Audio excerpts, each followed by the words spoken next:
नमस्कार. नमो बुद्धाय.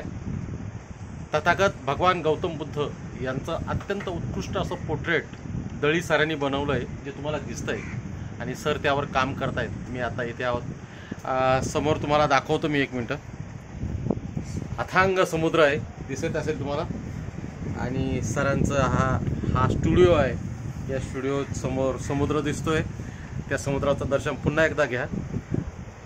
अथांग समुद्र असा मोठा पसरलेला समुद्र आहे. आणि सर इथे तथागत भगवान गौतम बुद्धांचं पोर्ट्रेट करत आहेत.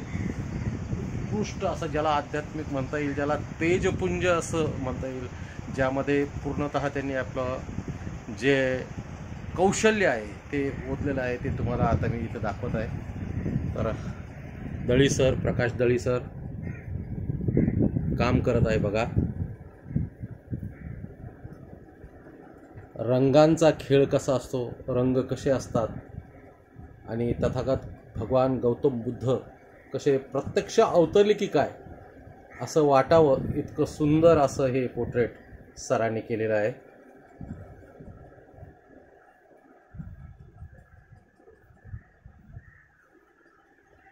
तर माझं नशीब आहे की मी प्रत्यक्षदर्शी आहे या सगळ्या कामाचा. पुन्हा एकदा तुम्ही बघा, काम सुरू आहे आणि सर त्याचं काम करत आहे. कलाकार किती मोलाचा असतो, त्याचं कौशल्य कसं लावत असतो, याचं हे बुद्धिमंत उदाहरण आपल्याला समोर दिसत आहे. अत्यंत उत्कृष्ट हृदय असलेले प्रकाश दळी सर हे अल्पावधीतच माझे अत्यंत स्नेही बनले. जीवाचे जिवलग म्हणता येईल, इथपर्यंत आमच्या हृदयाच्या तारा जोडल्या.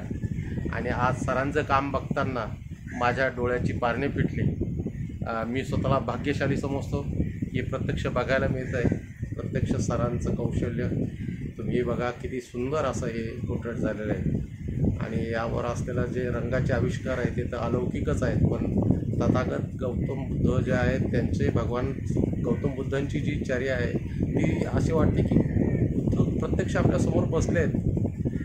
इतकं सुंदर त्याला दिलेलं सगळं तेज, जे काहीतरी अलौकिक शक्ती आहे, त्याचं हे बुद्धिमत्त उदाहरण. पुन्हा एकदा बघा.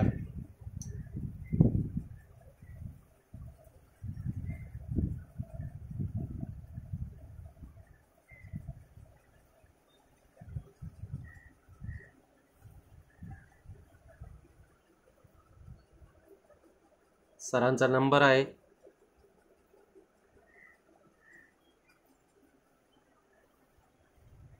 आणि ही एक अशी कलाकृती आपल्या समोर तयार होताना बघणं, यापेक्षा काय ते भाग्य, यापेक्षा काय ते नशीब, यापेक्षा काय तो आनंद.